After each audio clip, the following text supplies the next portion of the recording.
హైటవాల్ మనం ఇప్పుడే ద్వారపూడి అయ్యప్ప స్వామి దేవాలయంకి వచ్చాం.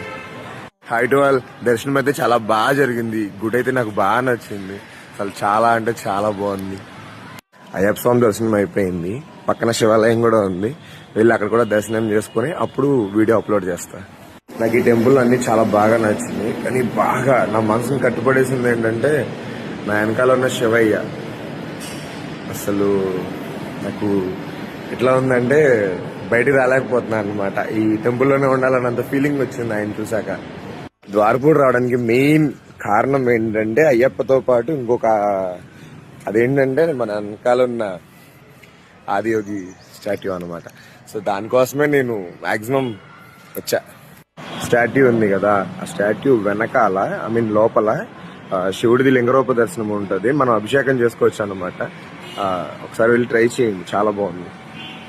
నేను కూడా చేసి వచ్చాను, అందుకే చెప్తున్నాను. అయ్యప్ప స్వామి గుడిలో ఒక గుడి అనుకుని వచ్చాను నేను, కానీ లోపల దగ్గరగా ఒక 12 గుడులు ఉంటాయి. అసలు చాలా బాగున్నాయి అనమాట.